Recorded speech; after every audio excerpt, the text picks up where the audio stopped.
નમસ્કાર મિત્રો, Sandeep Patel sir education ચેનલમાં આપનું હાર્દિક સ્વાગત છે.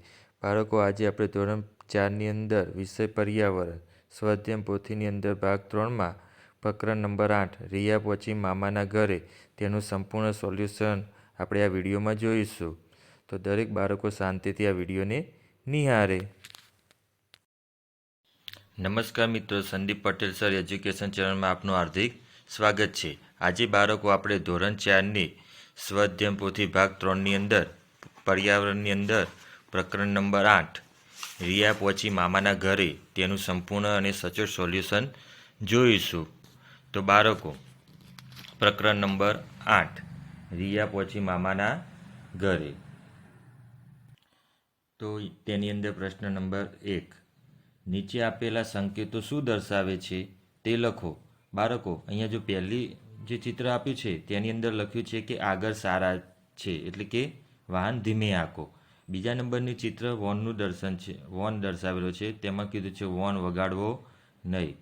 અહીંયા વોન વગાડવાનો નહીં એવો સિમ્બોલ આપેલો છે. અને ત્રીજા નંબરનું જે સિમ્બોલ છે યુ વળાંક લેશો નહીં. યુ વળાંક એટલે કે ગાડી વાળતી વખત ધ્યાન રાખજો. પ્રશ્ન નંબર 2, આપેલા વિકલ્પમાંથી યોગ્ય વિકલ્પ પસંદ કરો. તો બાળકો, નંબર 1ની અંદર આપેલા જૂથમાંથી કયા જૂથની વિગત રેલવે ટિકિટમાં હોય છે? એની અંદર એ મુસાફરની સંખ્યા, મુસાફરનું નામ અને PNR નંબર. બીની અંદર મુસાફરનું નામ, મુસાફરનું સરનામું અને શ્રેણી. સીની અંદર શ્રેણી અને મુસાફરીની સંખ્યા અને મુસાફરનું સરનામું. તો અહીંયા ડી, જેની અંદર PNR નંબર, મુસાફર કિલોમીટર અને ટિકિટની કિંમત. તો જવાબ આવશે ડી. બાળકો, એ રીતે પ્રશ્ન નંબર 2ની અંદર જો તમારે દરિયામાં એક સ્થળેથી બીજા સ્થળે જવું હોય તો સામાન્ય રીતે તમે શાનો ઉપયોગ કરશો? તો અહીંયા એની અંદર બસ આપી છે, બીની અંદર સ્ટીમર, સીની અંદર વિમાન અને ડીની અંદર રોપવે આપી છે. તો બાળકો, આપણે દરિયામાં મુસાફરી કરવા માટે સ્ટીમરનો ઉપયોગ કરીશું, એટલે કે જવાબ આવશે બી. એ તે નંબર 3, રાધનપુરથી અમદાવાદ 200 કિલોમીટર છે, તો કોઈ વ્યક્તિ રાધનપુરથી અમદાવાદની મુસાફરી કરી લે તો કુલ કેટલા કિલોમીટરની મુસાફરી કરવી કહેવાય? તો જવાબ આવશે 200 કિમી. તો જવાબ આવશે ડી. પ્રશ્ન નંબર 4, બસની ટિકિટમાં નીચેનામાંથી કઈ વિગત હોય છે? એ મુસાફરી કિલોમીટર, બી મુસાફરીનું સ્થળનું નામ, સી મુસાફરીની તારીખ અને ડી આપેલા તમામ. તો બાળકો, આની અંદર આપેલા તમામ દરેક વિગતો અંદર દર્શાવેલી હોય છે, એટલે કે જવાબ આવશે ડી. નંબર 5, તમે વાહન લઈ જાઓ છો તો નીચે આપેલા નિશાનો જુઓ છો તો શું કરશો? તો એ વાહન વધુ ઝડપથી ચલાવીશું, ડી મુસાફરી ડાબી તરફ વળીશું, સી વાહનને થંભાવી દઈશું અને ડી વાહનને ધીમું પાડીશું. તો જવાબ આવશે સી વાહનને થંભાવી દઈશું. તો ખાનાની અંદર આવશે સી. પ્રશ્ન નંબર 3, ટિકિટને જુઓ અને નીચેની વિગત ભરો. તો બાળકો, અહીંયા PNR નંબર આપેલો છે, ગાડી નંબર આપેલો છે, કેટલાક કિલોમીટર અંતર કાપશે તે આપ્યું છે, ભાડું આપી દીધું છે 2578 અને સ્ત્રી, પુરુષ અને બાળકોની સંખ્યા દરેક એક છે. કોચનો નંબર A1 છે, એટલે શ્રેણી 2A આપી દીધો છે. અહીંયા દરેકની ઉંમર પણ આપી દીધી છે, 39, 37 અને 7 વર્ષ.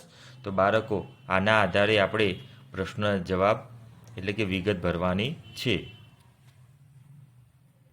તો બાળકો, એની અંદર નંબર પહેલો આપ્યો છે કે PNR નંબર. તો PNR નંબર બાળકો અહીંયા આપ્યો છે 820-6449-755. એ તે નંબર 2 ગાડી નંબર. તો ગાડી નંબર આપેલો છે બાળકો 9037. એ રીતે નંબર 3 કોચ નંબર. તો કોચ નંબર આવશે A1. નંબર 4 શ્રેણી. તો શ્રેણી આવશે 2A. 5મા નંબરની અંદર કુલ કિલોમીટર. તો કુલ કિલોમીટર ટિકિટની અંદર 643 કિલોમીટર દર્શાવેલા છે. નંબર 6, કયા 2 સ્થાન વચ્ચેની ટિકિટ મળે છે? તો અહીંયા બાંદ્રાથી રતલામ જંકશન વચ્ચેની ટિકિટ આપેલી છે. નંબર 7, મુસાફરોની ઉંમર કેટલી છે? તો મુસાફરોની ઉંમર 39 વર્ષ, 37 વર્ષ અને 7 વર્ષ. એ રીતે પ્રશ્ન નંબર 8, કેટલા મુસાફરોએ મુસાફરી કરી? તો 3 મુસાફરોએ મુસાફરી કરી છે. પ્રશ્ન 4, નીચેની ટિકિટ શાની છે તે લખો. તો બાળકો અહીંયા ઓપ્શન આપે છે: વિમાનની ટિકિટ, રેલવેની ટિકિટ, બસની ટિકિટ, પાર્કિંગની ટિકિટ અને સિનેમાઘરની ટિકિટ. તો અહીંયા જો પહેલા નંબરની જે ટિકિટ છે બાળકો, અહીંયા એ આપણે રેલવેની ટિકિટ છે. કોની છે? રેલવેની. આ જો બીજા નંબરની છે તો આપણે બધા બસની મુસાફરી કરી હશે જીએસઆરટીસીની, તો એ બસની ટિકિટ આપેલી છે. અહીંયા જો ત્રીજા નંબરની જે ટિકિટ છે એ આ જો ત્રીજા નંબરની એ વિમાનની ટિકિટ છે. કોની છે? વિમાનની. એ જ રીતે બાળકો ચોથા નંબરની જે ટિકિટ આપી છે બાળકો એ પાર્કિંગ ટિકિટ આપેલી છે. શેની ટિકિટ આપી છે? પાર્કિંગ. બાળકો આજે 5મા નંબરની જે ટિકિટ આપી છે અહીંયા એ સિનેમા, અહીંયા લખેલું છે સિનેમા ટિકિટ, એટલે કે આ અહીંયા આવશે સિનેમા ઘરની ટિકિટ. અહીંયા બાળકો તમારી જાતે મનગમતી ટિકિટ ચોંટાડવાની અને અહીંયા ખાનામાં તમારે ટિકિટનું નામ લખવાનું છે બાળકો. અહીંયા બાળકો 5મો પ્રશ્ન, બસનું સમયપત્રક વાંચો અને પ્રશ્નોના જવાબ આપો. અહીંયા પહેલામાં ક્રમ, બીજામાં સ્થળનું નામ, પહોંચવાનો સમય, ઉપડવાનો સમય, રોકાણની મિનિટ, અંતર કિલોમીટર અને મુસાફરીના દિવસો. તો બાળકો અહીંયા પાટણથી શરૂ થઈ, પાટણ પછી ઊંઝા, પછી મહેસાણા આવશે, કલોલ આવશે, આણંદ આવશે, ખેડા આવશે, પછી બાળકો નડિયાદ, આણંદ, વડોદરા, ભરૂચ, અંકલેશ્વર અને સુરત. તો પાટણથી સુરત સુધીના અહીંયા સમયપત્રક દર્શાવવામાં આવેલું છે. તો બાળકો એની સામે અહીંયા ઉપાડવાનો સમય પણ આપી દીધો છે અને સામે કેટલા કિલોમીટર થાય છે એ પણ દર્શાવવામાં આવેલું છે. બાળકો અહીંયા પહેલો પ્રશ્ન આપેલો છે કે આ સમયપત્રક કઈ બસનું છે? તો આ સમયપત્રક બાળકો પાટણથી સુરત બસનું આપેલું છે. બીજો પ્રશ્ન બાળકો કે બસ ઉપડવાના સ્થાને છેલ્લા સ્તરે પહોંચતા કેટલો સમય લાગશે? તો બસને ઉપડવાના સ્થાનથી છેલ્લા સ્તરે પહોંચતા 9 કલાક અને 50 મિનિટ જેટલો સમય લાગશે. એ રીતે ત્રીજો પ્રશ્ન, બસને મહેસાણાથી વડોદરા પહોંચતા કેટલો સમય લાગશે? તો બસને મહેસાણાથી વડોદરા પહોંચતા 4 કલાક અને 55 મિનિટ જેટલો સમય લાગશે. પ્રશ્ન નંબર 4, બસ કયા સ્તર ઉપર સૌથી વધુ સમય રોકાય છે? તો અહીંયા જો બાળકો બસ અમદાવાદ, એના પછી વડોદરા, આ બે જે સ્તરો ખરા ત્યાં વધુ સમય તે રોકાય છે. 5મો પ્રશ્ન, બસ કયા કયા સ્તર ઉપર સૌથી ઓછા સમય રોકાય છે? તો અહીંયા જો ઊંઝા, કલોલ, ખેડા, નડિયાદ, અંકલેશ્વર, જેમાં સૌથી ઓછા સમય સુધી બસ ત્યાં રોકાય છે. પ્રશ્ન નંબર 6, કયા બે સ્તરો વચ્ચે પહોંચતા બસને સૌથી વધુ સમય લાગે છે? તો અંકલેશ્વરથી સુરત, આ બે સ્તરે પહોંચતા બસને 1 કલાક અને 33 મિનિટ જેટલો સમય લાગે છે. પ્રશ્ન નંબર 7, કયા બે સ્તરો વચ્ચેનું અંતર સૌથી ઓછું થાય છે? તો ભરૂચથી અંકલેશ્વરનું જે અંતર ખરું એનું અંતર સૌથી ઓછું થાય છે. ઊંઝાથી ભરૂચનું અંતર કેટલા કિલોમીટર થાય છે? તો ઊંઝાથી ભરૂચનું અંતર 287 કિલોમીટર જેટલું અંતર થાય છે. 9મો પ્રશ્ન, પાટણથી આણંદ પહોંચતા કેટલો સમય લાગે છે?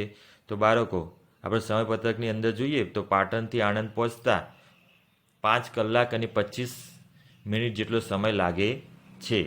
પ્રશ્ન નંબર 10, બસ કયા કયા જિલ્લામાંથી પસાર થશે? તો બસ મહેસાણા, ગાંધીનગર, અમદાવાદ, ખેડા, આણંદ, ભરૂચ અને સુરત જિલ્લામાંથી પસાર થશે.